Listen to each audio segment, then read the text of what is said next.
Good day everyone, my name is Michael Jan Bustamante from BS Criminology 2.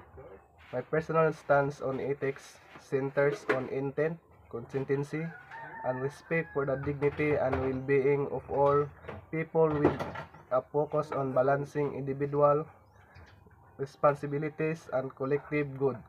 I believe action should align with values even when no one is watching. This means being honest about limitation, taking responsibilities for mistakes, and avoiding shortcuts that harm others or compromise trust. Ethical choices should consider how they affect others. Putting myself in someone else's shoes helps ensure decisions are fair and compassionate, not just based on rules or personal gain. Ethics isn't static. I strive to learn from diverse perspectives, reflect on my own biases, and adjust my approach as I gain new understanding of complex issues. While some ethical standards are universal, like avoiding harm, contexting matters, I aim to apply principle truthfully, recognizing that different situations may require nuanced approaches, may prioritize what what serves that greater good without violating fundamental rights. I also think ethics is continuous learning process. We grow by reflecting on our actions, listening to different viewpoints, and adjusting how we apply our values as we gain more understanding of the world. Ethics is important in my daily life as a student because it helps us to choose right over wrong. When faced with dilemmas like whether to cheat on an exam, plagiarize work, or be honest about mistakes. Acting ethically, being respectful, reliable, and fair help us form a strong bond with classmates, teachers, and family, which are essential for a supportive learning environment.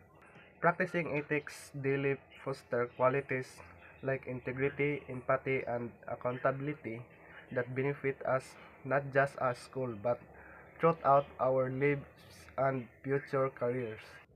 When students act ethically, it contributes to a safe, exclusive campus culture where everyone feels value and can thrive academically. Ethics is crucial for students in daily life because it shapes how we interact with others, make decisions, and develop into responsibilities individuals. Treating peers, teachers, and staff with respect, empathy, and fairness, building trust, and creating supportive environment for everyone to learn. Qualities like honesty, responsibility, and integrity cultivated through ethical behavior and critical for future careers and personal relationships. When students act ethically, it helps maintain safe, exclusive, exclusive campus where rules are respected and everyone can thrive.